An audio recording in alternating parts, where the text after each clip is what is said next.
బామ్మ కావ్య దగ్గరకొచ్చి ఇలా అడుగుతూ ఉంటుంది. కావ్య, నిన్న అప్పు వచ్చింది, కంగారుగా వచ్చింది. ఏమైంది? నువ్వు కూడా ఇంటి దగ్గర లేవు. చాలాసేపు బయటికి వెళ్ళి సాయంత్రం వరకు రాలేదు. ఏం చేసింది? బయట ఏం జరిగింది?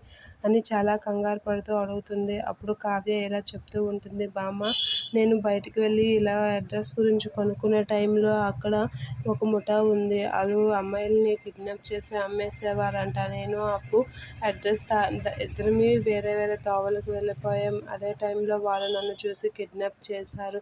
అది ఆ కిడ్నాప్ చేయడం అప్పు చూసి మా ఆయనతో వచ్చి నన్ను ఏడిపించింది అనిత అంటూ ఉంటుంది.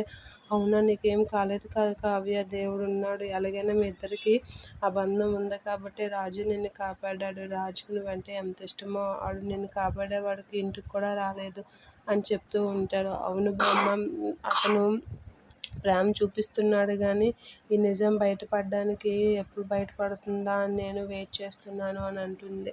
నీకేమైనా తెలుసమ్మా ఈ విషయం గురించి అని బామ్మ అడుగుతూ ఉంటుంది. ఆ విషయానికి అదే ప్రయత్నిస్తున్నాను అమ్మమ్మగారు. ఇక ఈ దగ్గరలోనే ఆ నిజాన్ని బయటపెట్టి మీ మనవణ్ణి ఇందులో ఏ తప్పు లేదని నిరూపించే బాధ్యత నాది అని చెప్పి అంటూ ఉంటుంది. సరే కావ్య, ఏదో ఒకటి వేగంగా కానివ్వు. ఇంట్లో పరిస్థితులు చూస్తే ఏంటో నాకు బుర్ర పనిచేయడం లేదు.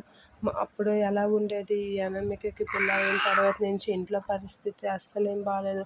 ఆ అమ్మాయి చీటికి మాటికి అందరి మీద గొడవ పడడము, ఆ తర్వాత రాజుకి ఇలా అవ్వడము, ఏంటో నాకు ఇదంతా అయిపోతే ఇంటికి ఒక శాంతి చేస్తే అప్పుడు కానీ మనశ్శాంతి ఉండదు అని చెప్పి అంటూ ఉంటుంది. సరే బామ్మ, నేను ఎంత త్వరగా అంటే అంత త్వరగా ఈ నిజాన్ని బయటపెడతాను అని చెప్పి కావ్య బామ్మతో అంటూ ఉంటుంది. సరే అమ్మ అని చెప్పి బామ్మ కూడా అంటూ ఉంటుంది.